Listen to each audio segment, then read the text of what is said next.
Welcome to your daily dose of airline news. I'm Geoffrey Thomas. American Airlines has found itself in a spat with its flight attendant union. The airline will soon take delivery of its premium Boeing 787-9s for overseas routes, which will feature just 244 seats with 51 business class seats and 32 premium economy seats. Also of note, this is the aircraft American launches its new business class, featuring suites with doors. However, it has run into turbulence with unions over staffing. Now, here is the issue.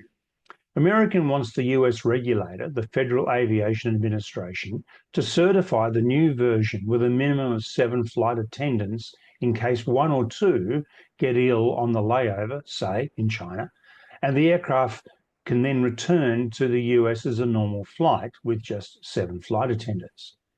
The union admits that this would move our minimum requirements on this aircraft closer to our competitors who have similar equipment and seating configurations.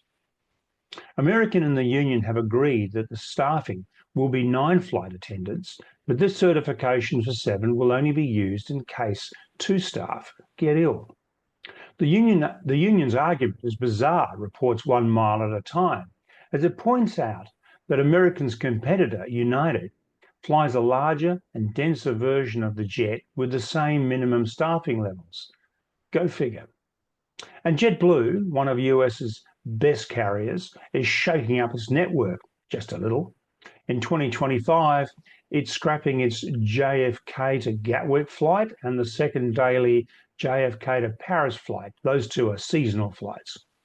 It's also ending Fort Lauderdale to Jacksonville, New York JFK to Austin, Houston, Miami, Milwaukee, and is also ending Westchester County to Charleston. But it's not all bad news, as the airline has told staff that next week it'll be announcing route additions with more to come next month, so stay tuned. And if you like numbers, you're going to love this next story, because today we're celebrating an anniversary. It's 80 years since the signing of the Chicago Convention that governs aviation. That was signed in 1944, obviously, as the Second World War was drawing to a close, and airlines got together and countries got together to shape what aviation would be after the war. So the Air Transport Action Group has released some amazing numbers about the benefits of aviation to the world, in case you're wondering. Since 1944, more than 98 billion passenger journeys have been made. And last year alone, 4.4 billion passengers boarded 35.3 million commercial flights, which reminds me of Bill Gates' famous saying when he said that aviation was the world's first World Wide Web, reflecting the fact that aviation connects people. But the global impact of aviation extends way beyond connectivity. Aviation today supports 86.5 million jobs globally and generates an economic impact of 4.1 trillion, representing about 4% of global gross domestic product. If aviation were a country, it would rank 20th in size by GDP. Impressive, eh? Well, here are some really impressive numbers.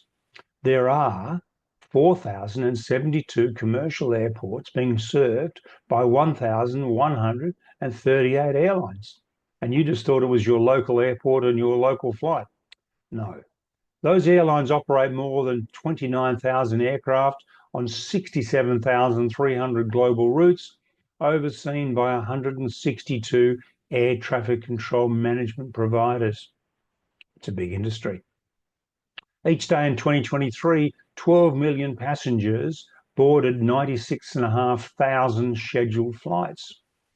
And with nearly 61.4 million tonnes of cargo moved by air in 2023, equivalent to 8 trillion or 33% of the world trade by value, aviation remains essential for keeping supply chains running. And don't we know that after COVID?